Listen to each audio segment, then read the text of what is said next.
ஸ்கூலுக்கு அனுப்பணும்னாலே இதே தொல்லையா போச்சு. சீக்கிரமா எந்திரிக்கிறது இல்ல, அப்படி ஏஞ்சாலும் சீக்கிரமா ரெடி ஆகுறது இல்ல. நீ போ, நான் உங்க மேம் கிட்ட வந்து பேசிக்கிறேன். ஸ்கூலுக்கு போகணும்னு நினைச்சாலே கடுப்பா இருக்கு. இதுல மேக்ஸ் அசைன்மெண்ட் வர முடியலையா? அவன் வேற கேட்பானே. சை.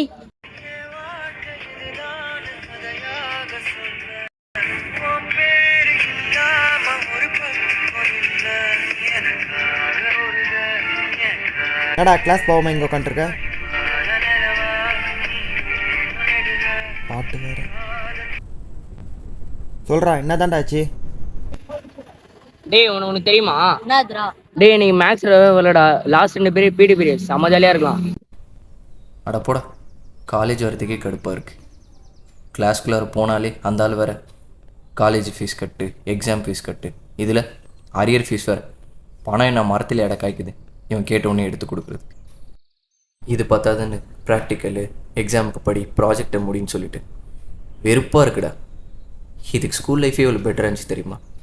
எந்த வித ப்ரெஷருமே இல்லாமல் சந்தோஷமாக சுற்றிட்டு நினச்சாலே கடுப்பாக இருக்குடா. சரி விட்ரா, முன்ன மாதிரி தானே நானும் படிக்கணும்னு வந்துட்டோம். இதெல்லாம் ஃபேஸ் பண்ணி தானே ஆகணும். அதெல்லாம் விடு, அந்த பொண்ணுக்கிட்ட பேசுகிறதுலாம் கேள்விப்பட்டேன். ஏன் என்னடா ஆச்சு உங்களுக்குள்ள? அது அவ்வளோதான்டா, அது போயிடுச்சு. என்னடா சொல்கிற? நீ வேற ஏன்டா இப்போல்லாம் லைஃப்பில் எங்கே திரும்பினாலும் ஒரே ப்ரெஷராகவே இருக்கு. இப்போல்லாம் சின்ன சின்ன விஷயத்துக்கெலாம் எனக்கு ரொம்ப அதிகமாக கோவம் வருதுடா. அதனாலே அவள் சின்ன சின்ன தப்பு பண்ணாலும் என்னால் பொறுத்துக்க முடியலடா. ரொம்ப ஹர்ட் ஆகுது. நிறைய மிஸ் அண்டர்ஸ்டாண்டிங் வருது. இந்த 2 வருஷத்தில் நாங்கள் அதிகமாக பேசினதை விட சண்டை போட்ட நாட்கள் தாண்டா அதிகம். என்னடா சொல்ற? சூப்பர்ரா. நான் தான் உன்ட்ட முன்னாடியே சொல்லியிருக்கேன். சரி வாடா, கிளாஸுக்கு டைம் ஆச்சு போகலாம். சரி வாடா, கிளாஸ்க்கு வேறு டைம் ஆச்சு. அந்த சார் வேறு கத்துவான்.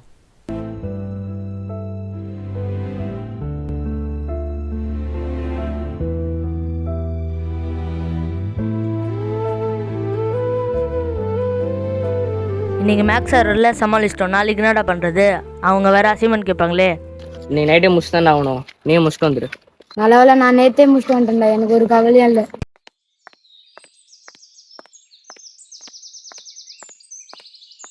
டேய், எதை பற்றி நினச்சி ஃபீல் பண்ணிட்டுருக்காத, எல்லாம் சரியாயிடும். அப்புறம் காலேஜ் ஒன்று 2 மாதம் தான் இருக்குது, ஒழுங்கா வாடா.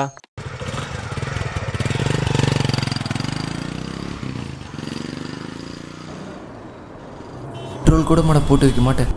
நேற்று தாண்டா போட்டேன், வண்டி ப்ராப்ளம் நினைக்கிறேன். ஒருத்தன் இன்னும் 1 கிலோமீட்டர் இருக்குடா பெட்ரோல் பங்க் போகிறதுக்கு. காலேஜில் இருக்கிறதுக்கே கடுப்பு மயிராகுதுன்னு தாண்டா வீட்டுக்கு போகலான்னு பார்த்தேன். போகிற வழியில் கூட நாய் படாத பாடுபட டேய், வச்சு. என்னடா நீ இப்படி புலம்பிட்டு வர? நீ புலம்புறத பார்த்தா எனக்கு ஒருத்தவங்க தானே ஞாபகம் வருது. அவரும் உன்ன மாதிரி தான் புலம்பிட்டே இருப்பார் என்கிட்ட. ஆனால் அவர் ஏரியாவில் ஒரு பெரிய கை, அதாவது இங்கே நான் தான், இங்கே நான் வச்சதான் சட்டம் சொல்லுவாங்களே, அந்த மாதிரி ஒரு ஆள்.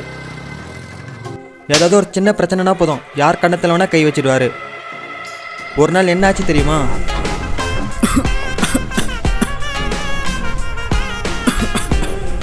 நேரத்தில் எங்கள் முன்னாடி சிகரெட் அடிக்கூடாதுன்னு எத்தனை டைம் சொல்லியிருக்கேன்.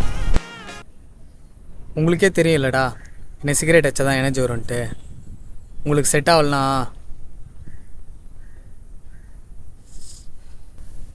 தள்ளி நில்லுங்க, நான் அடிச்சுட்டு கூப்பிட்றேன். தலை நீ அடித்தலை, அவன் கிடக்குறான்.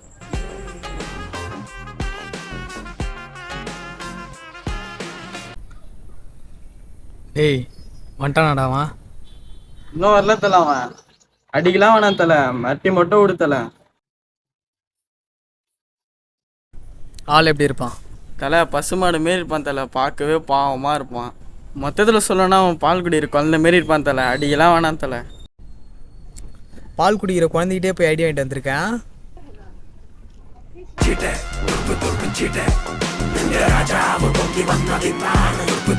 தலை அவன் தான் தலை.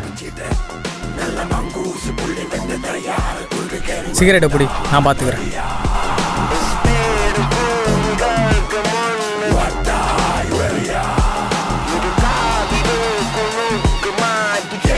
தலை அவனை அடிக்காது தலை.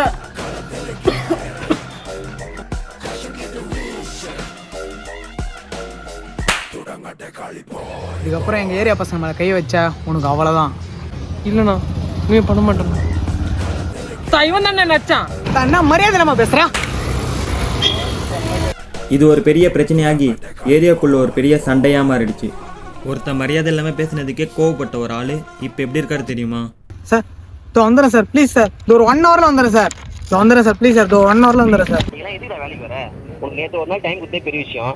இதில் இன்னைக்கு சார் இதோ வந்துடுறேன் சார், ப்ளீஸ் சார். இதோ வந்துடுறேன் சார். நம்ம நாளில் எதுடா வரீங்க? வீட்டில் இருக்க வேண்டியது தானே? வந்து என் உயிரை எதுடா வாங்குறீங்க? போன வீடா? ஜாலியாக இருந்த ஒரு ஆள் சடனாக சேஞ்ச் ஆகும்போது எங்களுக்கே ஒரு மாதிரியாக இருந்துச்சு.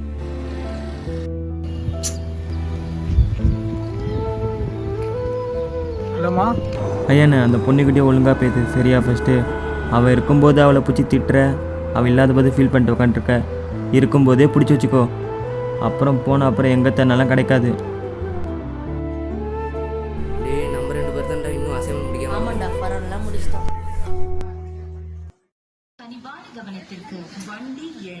என்னத்துக்குறா எங்கள் ஏரியா பசங்க மேலே கை வச்சிங்க? முதல்ல உங்கள் ஏரியா பசங்க தான் எங்கள் ஏரியா பசங்க மேலே கை வச்சது. ஒன்றும் நாங்கள் வரல சும்மா. என்னடா எதிர்த்து பேசுகிறேன்?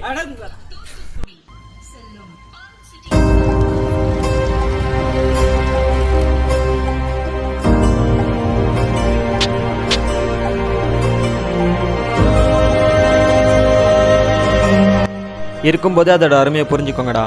போயிட்டு அப்புறம் உட்காந்து ஃபீல் பண்ணிட்டு இருக்கீங்க லூசு மாதிரி.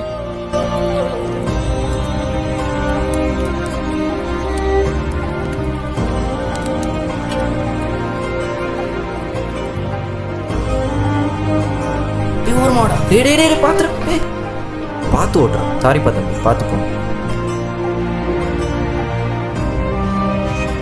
என்ன மரியாதை நம்ம பேசுகிறேன்? நம்ம நாளில் எதுடா வரீங்க? வீட்டில் இருக்க வேண்டியது தானே? வந்து என் உயிரை எதுடா வாங்குறீங்க? போன வீடா?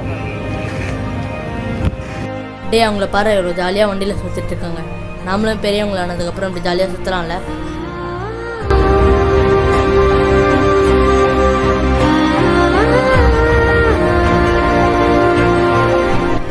லாஸ்ட் வரும் பொம்பளடா.